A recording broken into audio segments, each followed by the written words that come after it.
जगदम्बा दी शक्ति के नाम जपै संसार। जे सब एलन हिनका शरण में भेलै बेड़ा पार। सुनथिन मैया जी एक बेर हमरो पुकार। सुनथिन मैया जी एक बेर हमरो पुकार।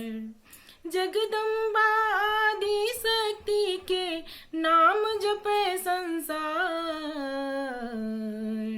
जे सब एलन हिनका शरण में भेलै बेड़ा पार। सुनथिन मैया जी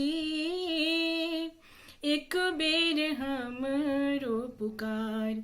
सुनथिन मैया जी एक बेर हमरो पुकार। गाय के गोबर से गहबर नीपब। चौमुख दीप हम मालग जरायब। गायक गोबर से गहबर नीपब। चौमुख दीप हम मालग जरायब। धूप दीप से गम गम करतन माता के दरबार। सुनथिन मैया जी एक बेर हमरो पुकार। सुनथिन मैया जी एक बेर हमरो पुकार। जगदम्बा आदि शक्ति के नाम जपै संसार। जे सब एलन हिनका शरण में भेलै बेड़ा पार। सुनथिन मैया जी एक बेर हमरो पुकार। सुनथिन मैया जी एक बेर हमरो पुकार। लाल रंग साड़ी हम माँ के पहिरायब। लाल रंग चुनरी हम माँ के ओढ़ायब। लाल रंग साड़ी हम माँ के पहिरायब। लाल रंग चुनरी हम माँ के ओढ़ायब।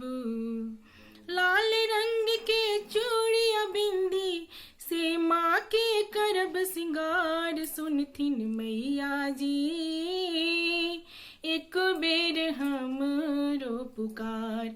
सुनथिन मैया जी एक बेर हमरो पुकार।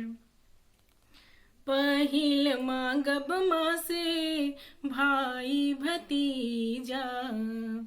पहिल मांगब माँ से भाई भतीजा। दोसर मांगब माँ से सिर के सिंदूरवा। दोसर मांगब माँ से सिर के सिंदूरवा। तेसर बेर में मांग लेब हम अपने गोदी के लाल। सुनथिन मैया जी एक बेर हमरो पुकार।